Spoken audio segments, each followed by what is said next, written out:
এসএসসির নিয়োগ সংক্রান্ত সব মামলা সুপ্রিম কোর্ট থেকে হাইকোর্টে ফিরল, অর্থাৎ সুপ্রিম কোর্ট ফিরিয়ে দিল হাইকোর্টে।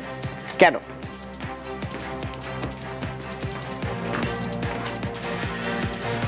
এসএসসি নিয়োগ সংক্রান্ত সব মামলা এবার থেকে শুনবে হাইকোর্ট। সব অভিযোগের শুরু হয় হাইকোর্টে যাওয়ার নির্দেশ। অযোগ্যরা যেন নতুন নিয়োগে জায়গা না পায় সেই নির্দেশও দিয়েছে সুপ্রিম কোর্ট। স্বচ্ছতার সঙ্গে নিয়োগ প্রক্রিয়া চালাচ্ছে এসএসসি, মামলা করে নিয়োগ আটকানোর চেষ্টা করছে রামবাম, কটাক্ষ করছে তৃণমূল।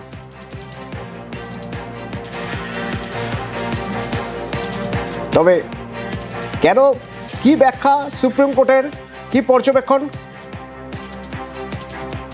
শুনবো আইনজীবী ফিরদৌস শামীম কি বলছেন।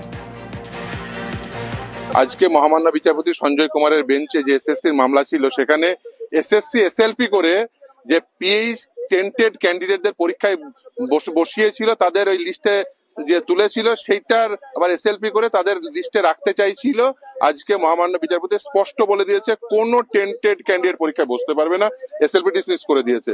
আর অন্যান্য যে সমস্ত ইস্যু, যেমন 10 মার্কসের যে সাংবিধানিক বৈধতা চ্যালেঞ্জের যে মামলা মহামান্য বিচারপতি অমৃতা সিনহা শুনছিলেন, আজকে পরিষ্কার বলে দিয়েছে টেন্টেড লিস্ট সেটা সঠিক কি বেঠিক সেটা দেখবে কলকাতা হাইকোর্ট। অন্যান্য সমস্ত ইস্যু সব কলকাতা হাইকোর্ট দেখবে, কারণ কোর্ট অফ ফার্স্ট ইনস্ট্যান্স যেহেতু কলকাতা হাইকোর্ট, তাই কলকাতা হাইকোর্ট দেখবে। এখানে যত এসএলপি ছিল সব আজকে ডিসপোজ করে দিয়েছে, যারা উইথড্র করতে চেয়েছে তাদের উইথড্র করিয়ে নিয়েছে। আজকে তো বলেছেন যে 2016-কে ফ্রেশ সিলেকশন করতে বলেছে 16 আনটেন্টেড টিচারদেরকে নিয়ে। অনেক আগেই একটা এমএ অর্থাৎ মিসলেনিয়াস অ্যাপ্লিকেশন আমরা করেছিলাম, সেখানে কিন্তু জাস্টিস সঞ্জয় কুমার উনি বলেছিলেন যে আমি 16-কে 16 দিয়ে নিতে বলিনি, আমি একটা ফ্রেশ সিলেকশন সবাইকে নিয়ে করতে বলেছিলাম। কিন্তু আজকে আবার উনি অন্য একটা বক্তব্য পেশ করলেন এবং আরও এটা বলেছেন আনটেন্টেড ক্যান্ডিডেটরা যেন কোনোভাবে অ্যাফেক্টেড না হয়। কিন্তু এখনও পর্যন্ত অর্ডার কপি আসেনি, কি গাইডলাইন্স থাকে অর্ডার কপিতে উনি কি বলতে চাইছেন সেটা আমাদের দেখতে হবে প্রথমত।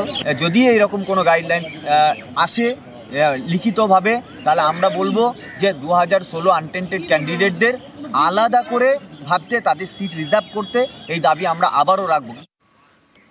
স্বচ্ছতার সঙ্গে নিয়োগ প্রক্রিয়া চালাচ্ছে এসএসসি, মামলা করে নিয়োগ আটকানোর চেষ্টা করছে রামবাম, কটাক্ষ করছে তৃণমূল।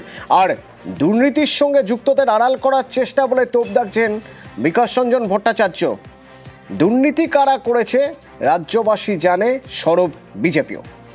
সুবিধা হলো প্রতিবারে সুপ্রিম কোর্টে যেতে হবে না, কলকাতা উচ্চ ন্যায়ালয়ে বিষয়টা নিষ্পত্তি হয়ে যাবে। যারা মামলাটা করেছেন তারা সুপ্রিম কোর্টের অর্ডারের এগেন্স্টে গিয়ে কার্যত মামলাটা করেছেন। কারণ এই যে 10 নম্বর এক্সপেরিয়েন্সে দেওয়া হচ্ছে, এটা সুপ্রিম কোর্টের গাইডলাইন মেনে এসএসসি ফর্ম করেছিল। যারা পরীক্ষা দিয়েছেন তারা এটা জেনেই পরীক্ষা দিয়েছেন যে ফ্রেশার্সরা এই 10 নম্বর পাবেন না। পরপর ভেরিফিকেশন করা হয়েছে, যদি কোনো অযোগ্য তার মধ্যে ঢুকে থাকেন পরপর ভেরিফিকেশনে তারা ধরা পড়বেন, যাতে কোনো অযোগ্য চাকরি না পান। পর্ষদ একেবারে স্বচ্ছতার সাথে নিয়োগ করেছে। এই রামবামের অতৃপ্ত যৌথ প্রেতার তারা, এই বিকাশ ভট্টাচার্য, ফিরদৌস শামীম বা তরুণজ্যোতি তিওয়ারিরা, এরা যেন তেন প্রকারে নিয়োগটা আটকাতে চায়। বাংলার মানুষের সামনে সেই চিত্রটাও পরিষ্কার হওয়া প্রয়োজন। বারে বারে সুপ্রিম কোর্টে গিয়ে একদল হই হই করে নিয়োগ প্রক্রিয়ায় যে বড় দুর্নীতি হয়েছে সেই দুর্নীতিটাকে খানিকটা আড়াল করার চেষ্টা করছিল। রায়ের পরেও এসএসসি থেকে এটা প্রচেষ্টা ছিল যে কোনো ভাবেই হোক কায়দা করে কৌশল করে। তৃণমূল কিভাবে বলছে সেটা তো তৃণমূলের ব্যাপার। বাংলার মানুষ কি সেটা বিশ্বাস করছে? বাংলার মানুষ জানে না কাদের প্ল্যান ভেস্তে গেল। যারা দাগি বা যারা দোষী তাদেরকে বসতে দেওয়া হবে না। এবারে তো তারা এই তৃণমূলের নেতাদের বাড়িতে যাবে, যে টাকা দিয়েছে, যেসব টাকা তৃণমূলের নেতারা পেয়ে বান্ধবীর বাড়িতে রেখেছিলেন, দেহরক্ষীর কাছে জমা রেখেছিলেন, বা ওই ফোনের কাছাকাছি রেখেছিলেন, যে ফোন পাঁচিলের উপরে হাঁচর পাঁচর করে উঠে বারবার পুকুরে ছুঁড়ে ফেলতে হয়েছে টার্গেট করে করে। তো এখন তো তাদের কাছে যাবে, তাদের এজেন্টদের কাছে যাবে। ছোট মেজো মাঝারি চুনোপুটি তৃণমূল নেতারা সাবধানে থাকুন। এবারে গণরোষ, জন অভ্যুত্থান সবকিছু এবারে তো চোখে দেখতে হবে। পয়সা দিয়ে নিয়েছো,